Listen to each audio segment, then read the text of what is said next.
Radio. My name is Gardy. This is Clear Life Combat. I have a guest that's zooming in. I'm going to let him introduce himself, and we're going to find out about an event that's taking place this weekend and how you can watch it. Hey, how you doing? Good, how you doing? I'm good. Someone who hasn't had the chance to meet you before, what's your name, and then what all do you have going on? Okay, my name is CJ Hancock, or Clovis. That's what the C stands for. I used to be a professional fighter. Now I just do super fights and jiu-jitsu competitions. I'm a black belt out of Gracie Barra West Chase under Upiano. I teach at Premier Martial Arts in Jersey Village, and I got a super fight coming up this weekend against a guy. Not really, I don't know much about the guy, but I think he's used to fighting the UFC. And Yeah, I had a chance to talk to him. He has a wrestling background. I know he's excited for it. I believe he's up in the Midwest. He's coming down, and it seems like it's going to be a fun time, right? Yeah, for sure. Yeah. Have you had a chance to compete for combat sports coverage before? No, I have not. Okay, so it'll be the first one. It's going to be on Flow Grappling, and this is going to be in the Houston area. I know you can get tickets to attend. It's a 205-pound black belt super fight on for combat sports coverage. All right, so you mentioned that you train at Gracie Barra West Chase over there. There's a lot of really, really high-caliber, talented guys that train out there, right? Yeah, we got Pedro. He's #1 in the world right now. He beat Cyborg, to get worlds. That was pretty impressive. The guy he's something else. It's a real blessing to be able to train with him, and he's just a really nice guy, super humble, and just really, really good. Before Worlds, did y'all kind of know that was going to happen, or it had a really good chance of happening? Yeah, when he first came over from Brazil, he was because he's still young, we were like, man, this dude, he's really good when he first got here, and he's just been getting better and better and better and better, and then we got those Colombian wrestlers there helping him with his wrestling, and then Servando, man, he's a really, probably, I don't know, one of the best wrestling coaches, if not the best wrestling coach that I know of anyway. So he's helped him a lot with his wrestling, and I think that's what helped. That was like the real key to him winning Worlds. Yeah, I had a chance to talk to Jason Solis the other day, and he said he'll go cross-train over there as well.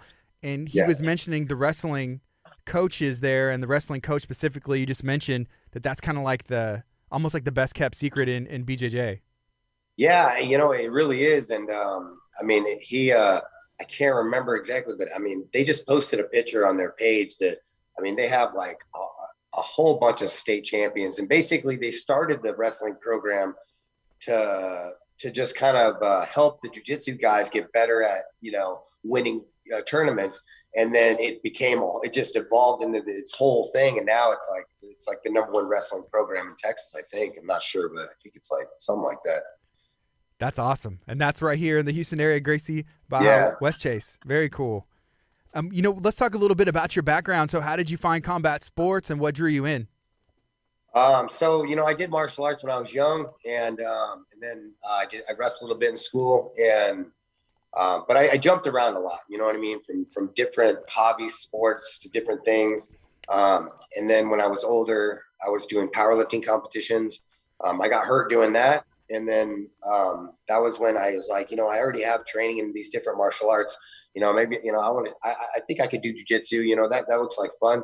And I knew that if I wanted to fight MMA, which was kind of my goal, was to fight MMA, that I needed to have that submission part covered, because I didn't know. I knew a little bit of grappling from judo and stuff, but I didn't really know, but it's funny because, I thought, I was like, I kind of know what I'm doing. I think I could do this. And I went to this jiu-jitsu gym, and this dude, and I was like 260 at the time. I was pretty big. And not really fat either. I was pretty, jacked. Because I just stopped doing the powerlifting competitions.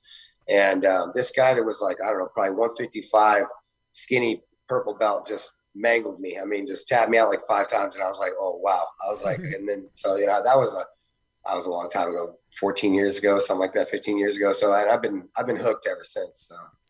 Yeah. And so how long after training jiu-jitsu did you make that walk to the cage? I think I was a blue belt when I took my first MMA fight. Mm-hmm. Probably 3 years, 4 years.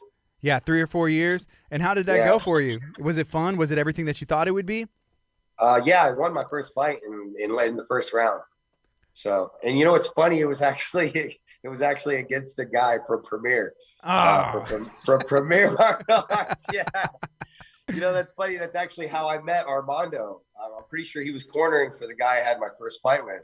And Armando was like, hey, man, come over here and do some jujitsu. You know what I mean? Because that's how I beat the guy, was with jujitsu. I took him down and took his back and then got him with a choke.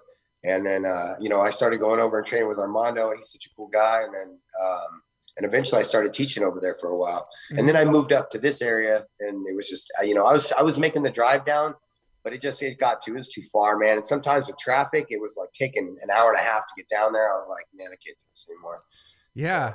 So yeah, shout out to Coach Armando Ortiz at Premier Martial Arts. It's one of my coaches and a mutual friend, but Armando's a great guy. And, you know, he is a good dude. You know, Grandmaster Garza, you know, Master Cody, these guys with PMA, it's really a big family. And I guess for you, it just made sense. You know, saw that opportunity. Did you go coach up there immediately after? Or? Well, no, I trained with them for a while before I started teaching jiu-jitsu there. But they were really, I mean, they were really good dudes. I mean, yeah, like you said, Al Garza and Cody, Master Garza, he paid for one of my tournaments, and it's funny, he was actually, I think he was the ring announcer or something for when I won my first light heavyweight title. Because if you see the picture, Al Garza's in the ring, in the cage there with me. So I don't remember if he was like the ring announcer or one of the judges, but that was pretty cool. Yeah. But yeah, they're good people. Very good people. I appreciate them as well. So I saw and I mentioned this to you before we went on the air, but I saw the flyer and I was like, oh, a PMA, a Premier Martial Arts, you know, who is this? And so actually I sent the photo into a group that we have, and a bunch of people. And the one thing that stuck out to me, at least, they said a lot of different things. They're like, oh, you know, he's a cool guy, great guy, whatever. But they were saying that you had crazy flexibility. Yeah. How did you get crazy flexibility? And I mean, like, how flexible are you, and how does that help you in your jiu-jitsu and everything else? I can, you know, for being, you know, 6 foot, and I'm like 208 right now, I can do the splits all the way down, you know, and there are guys that can do it, but it's kind of rare, you know? Yeah. And, that kind of flexibility. And then I'm really good with invert. I can go inverted real easily. It doesn't bother me. So I mean, it's just stretching every day. One thing I'll give my splits to, would be when my first martial art I ever did was Jeet Kune Do. And then, you know, watching Jean-Claude Van Damme as a kid, that made me, really want to stretch, like, you know, and push it. So I could do the splits when I was a kid. I got there, and then, I kind of lost it for a few years, and then I got it back. But yeah, it's I just stretch every day. Yeah. Okay, you mentioned Jean-Claude Van Damme, and you also said that you started doing, you know, martial arts and karate and stuff as a kid. Is that one of the big influences that you had that made you even want to try it out? Try what out? Try out martial arts and just training in general. Oh, it was Jean-Claude Van Damme. Yeah, Jean-Claude Van Damme and Dragon Ball Z. Those were, or Dragon Ball to be specific, before it was Dragon Ball Z. Yeah. Those were the ones that really, as a kid, motivated me to get into martial arts. My dad left my mom before I was born, and so I didn't really have I got to see him occasionally. He's actually the one that put me in Jeet Kune Do when I saw him when I was a little older. But, like, you know, for the most part, I didn't have like a positive male role model around. You know what I mean? So I got that from things like Dragon Ball Z and Jean-Claude Van Damme movies. You know what I mean? So it helped motivated me to go out and lift heavy things and stretch and do these, you know what I mean, do different things and try to. So it definitely, I put a lot of, I give a lot of props to those types of things that, you know, help me become who I am. Yeah. Have you seen how, like, in popular culture, anime and Dragon Ball Z has become? Isn't that interesting? Yeah, it's crazy. You know, it's crazy that it's stuck around and it's still popular and they're still coming out with new stuff. You know, it's like, because, you know, Dragon Ball came out before I was born, you know, and I think it came out in like 83 or 82 or something. I'm not exactly sure, but, you know, so it's cool that it's still going strong. And I think it has motivated a lot of fighters and bodybuilders and just anybody who, you know, wants to train hard and get out there and push themselves. I think it's motivated a lot of people. Yeah, it definitely has. And I remember being in school and it wasn't necessarily like the coolest thing. It depends on the crowds. Like, to watch it now, it is, you know, it's totally changed. Yeah, you're right. Yeah, no, for sure. When you were a kid, if you wore a Dragon Ball Z shirt to school, you better be able to fight. You know, yeah. because somebody might be running their mouth, you know? Yeah. And now now the kids walk and be like, hey, I like your shirt. Like in Yeah, high school, junior high, exactly. I like, that's a know. cool shirt. Yeah. Where'd you get that? Yeah. It's at the mall. Yeah. It's straight up sold at the mall, Yeah. I actually have the Goku gi, Uh-huh. the Goku for jiu-jitsu. And I Yeah. wore that for one of my super fights. And it was funny. I didn't even know the guy, his name was Colin Usher, I think his name was. He just happened to show up in a Vegeta battle armor. You know what I mean? So it was perfect. We didn't even know each other. We didn't plan it, but yeah. And there was a couple fans in the crowd that were like, wearing, oh, Goku. And so it was pretty cool. Oh, that's awesome. Where else Yeah. did you find, I guess that influence and motivation? Dragon Ball Z, you talk about Jean-Claude Van Damme. Is there anything else that sticks out? I have to give some credit to my dad because, even though, he had his own family, when I went to go visit him, he did help me a lot. Like when it comes to lifting weights, and he used to be a competitive bodybuilder. So, and a professional strongman. He actually has won some money doing strongman competitions. So, he definitely, when I'd go to visit him, he'd motivate me to lift weights. And he's the one that put me in Jeet Kune Do as a kid. And he'd always put make us watch Bruce Lee moviys and Conan the Barbarian and stuff like that. It's so funny, because like I watched Conan the Barbarian now and I'm like, holy shit. I was watching this as a kid, you know what I mean? Yeah. It's a pretty brutal movie, but it's it didn't hurt me, But so I give a lot of that credit to him, when he definitely motivated me in that direction as well. I went back and watched the Karate Kid, the first one. This was probably like last year, maybe even 2020 during COVID, stuck at home, right? Just trying to find something to watch and going back and it was rated like PG.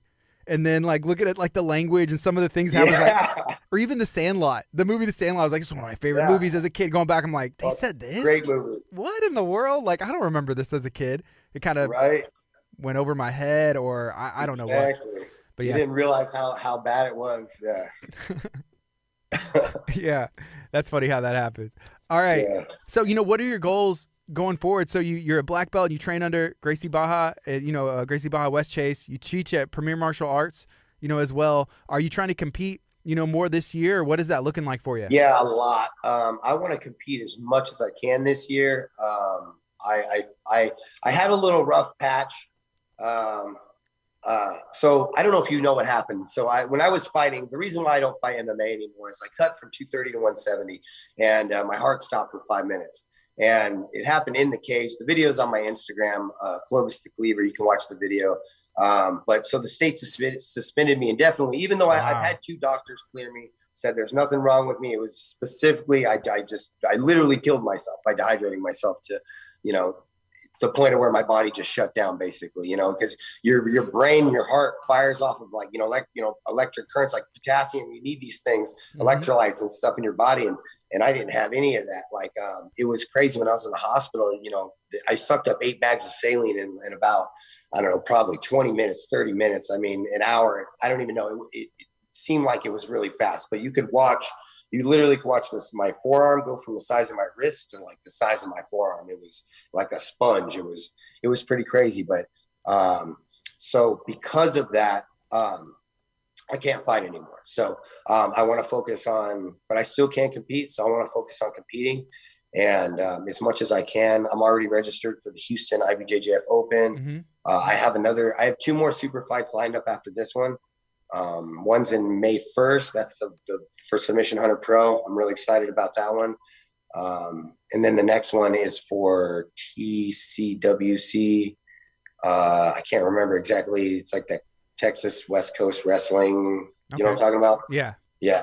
And that one's at the late May. And then I think I might be doing one the month after that. But I just want to get out there and compete as much as possible. I also have a possible role. It's like 99% lockdown. It'll be a Viking. I don't know if you know this, but I act as well. Okay. So I've been in 3 different movies. One is Lion Killer film, which is actually a movie about jiu-jitsu. You should check that out. It's on, you can watch it on YouTube for free. It's on Amazon Prime. You have to pay for it on Amazon Prime though. And then it's on, I think, one other thing. But then there's, I was in The Case and Toll Road. So, and then this next one's called Valhalla Awaits. So I'm hoping, I think I have a role locked down on that. They've told me it's like 99% lockdown, but so I'm pretty sure that's good. So I just want to kind of, you know, compete as much as possible, teach and act as much as possible. And, you know, that's what makes me happy. What I was saying before, I kind of lost track. I went off track there. I had a rough patch. You probably don't know, because you just recently ran into me, but like the last couple, so after I got suspended from fighting, I was like hanging out with the wrong people and going to parties like every single weekend, and just really my jiu-jitsu went out the door, and I put on a lot of weight. And so for the last, I don't know, I say 6 months, 7-8 months, I've been just like clean eating, no drinking at all. Maybe like once a month, you know, we went to a Viking festival. I had a couple of cups of mead, you know what I mean? But other than that, you know, nothing, you know, no fast food, none of that stuff. You know what I mean? So I feel so much better. I mean, since I've been training lately, it's just like guys that used to give me problems. Now I'm just like, you know what I mean? Yeah. That's awesome. Yeah. That's awesome. So it's I feel a lot better. So I'm just going to keep that momentum and keep getting better and better. I mean, everything that you had worked for and were working towards, you know, in the cage and fighting your whole life and career outside of acting, I suppose, was kind of just ripped away from you, right? That has to be a lot emotionally to handle. It was rough, man. You know, I was not in a good spot. I was in a bad space for a while. So did they find out why that happened? Was it just cutting too much weight, cutting too much of the water? So some people think that it was from a kick. But if you watch the video, you can see that my arm was there. I remember because I blocked the kick. But some people say that he hit me with a kick here, and that's what stopped my heart. But I would think that if that was the case, then I would at least had a sore spot here, you know what I mean, or something, you know what I mean? At the least something, like I'd feel something, but I didn't feel anything here. So I mean, and I remember blocking the kick, and in the video you can see it looks like my hand's in the right spot to block the kick. But anyway, you can see the video. It's on Instagram, Clovis the Cleaver. I think it's just I basically pushed myself too far. I was literally hallucinating in the cage. Like the mat was going like this and the walls were going like this. You know what I mean? Like it was, and I knew that before even going out there. And even the guys who were with me were like, you don't seem right, man. Like, and I'm just stubborn, you know, and I did it before because, you know, I cut to 170 for a fight before, but that time I did it the right way. There's not really a right way to do it, but I felt the same way. You know, I couldn't. The guy that I ended up training with this guy later, right? So when I fought him, he ended up winning in the 3rd round, and but I couldn't take him down. I couldn't do anything. I couldn't move. Like I would tell my hand to throw a punch, and like 5 seconds later, it throws the punch. But then I trained with the guy after the fight, you know, when I was at my natural weight. And I literally did whatever I wanted. I took him down at ease, tapped him out multiple times. And you would think that would tell me, okay, we're not cutting to 170 again. That was a really bad idea. Yeah. But, you know, at the time, I don't know. And I was in a bad relationship, and I was just making stupid decisions left and right. And, you know, it is what it is. But that part of my life's over. And honestly, I enjoy acting more anyway, you know, and I love teaching. So right now everything is good. You know, I love my job. I love competing, and I love acting. So yeah, I don't really miss MMA. Like I do sometimes a little bit, it gets to me, but I don't know. It doesn't bother me that much. So when did you and if I really wanted to, I could go out of the country and fight. Yeah. If you really wanted to, you'd have to really want to though, huh? Yeah. Yeah. You know what I mean? And it's like, you know, getting ready for a tournament, or, you know what I mean? Like a super fight, you're, you know what I mean? You're training all the time, but when you get ready for a fight, like you have to things get put aside. You know what I mean? Like everything gets put aside. You have to train and you have to focus on it. With jiu-jitsu, you just have to focus on jiu-jitsu. With MMA, you got to focus on jiu-jitsu, wrestling, Muay Thai. You know what I mean? Everything sucks. Takedown defense. Yeah. So when did you get introduced to acting? So actually that kind of happened. I got lucky with that. So Derek Fury, the guy who directed Lion Killer film, he had interviewed me for some kind of fight thing in the past. And I remember the guy that was supposed to play my part backed out last second. And he was like, hey, I know it's short notice, but you think you could come down here and try this out? And I was like, yeah. And so I went down there, tried it out. And he said, whoa, you did better than I thought you were going to do. So I got the part. And that's how it went from there. You know, it was cool. It was a lot of so much fun too. Yeah, it's really cool. Like going to the theater and seeing like yourself on a big screen is a trip. You know. Yeah, it's a lot of fun, and it's like all the joy from MMA, but without any of the stress. You know, or the dieting or the cutting weight. You know what I mean? Yeah. So, also about the cutting weight, for anybody who has Flow Grappling, there's a documentary called Bad Cut. You can actually you can look up the preview for it on YouTube. It's called Bad Cut, and it's about weight cutting. And that's I'm in that documentary. That's about the whole, and Big John McCartney's in there talking about the dangers of weight cutting. Back in '98, 3 collegiate wrestlers died from cutting weight, and that's why they had to change the way they could cut weight.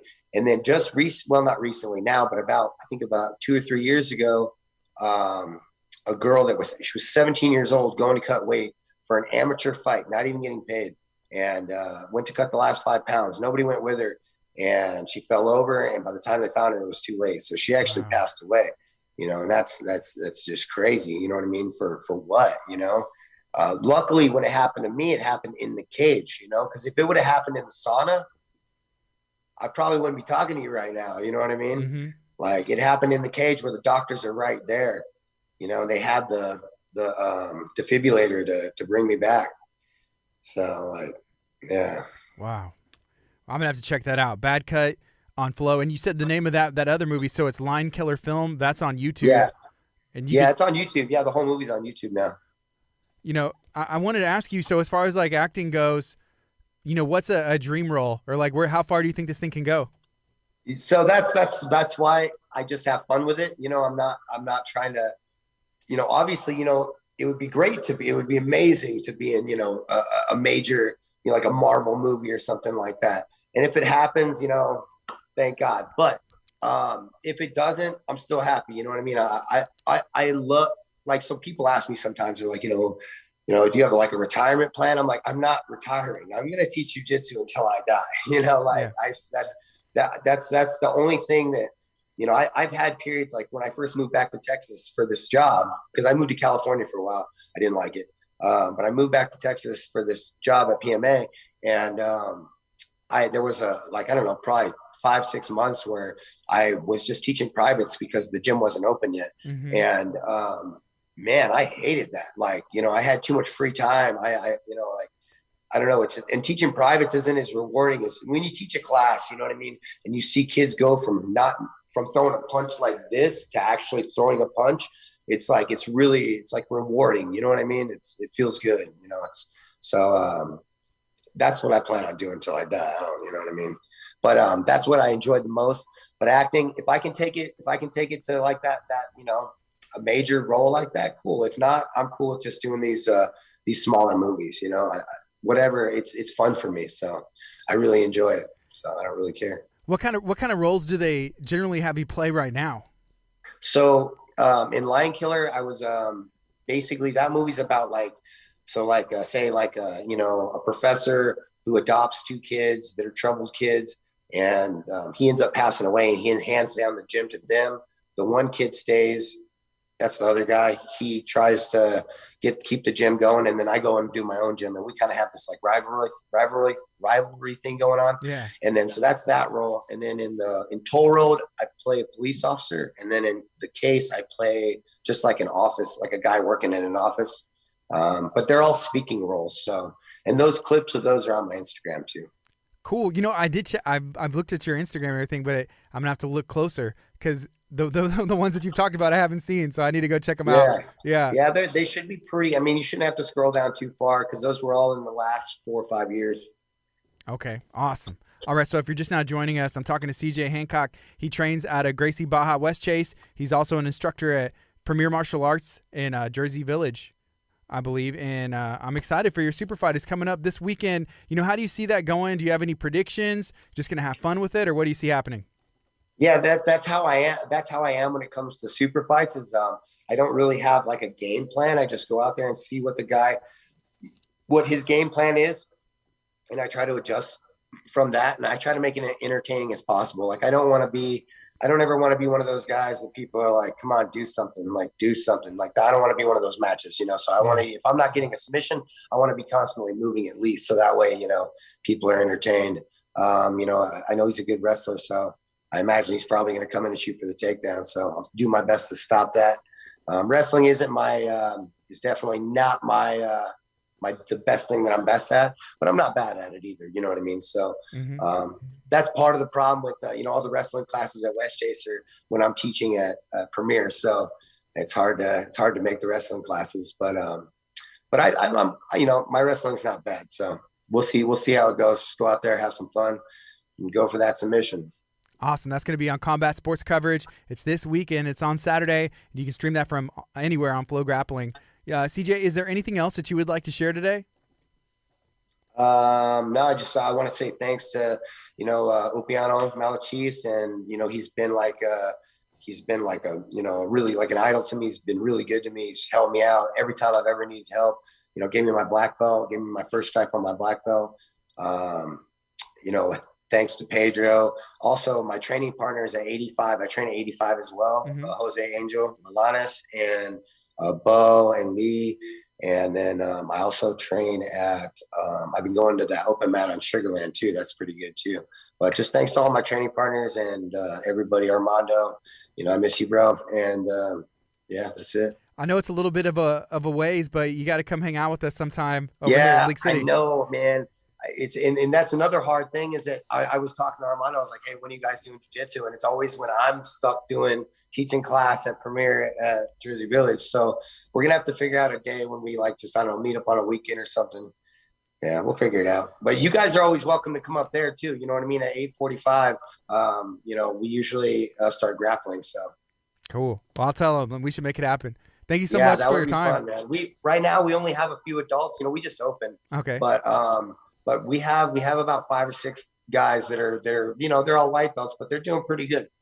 Cool. Get you guys some good rolls in. Yeah, it's fun to roll with your friends, but then fresh people because it's just fun. Yeah. And I'll roll with you guys, of course. I always roll with everybody. So yeah, cool. Yeah. All right. Well, hopefully we get to link up soon. I appreciate your time today. Sure. All right, man. This is KTA Radio.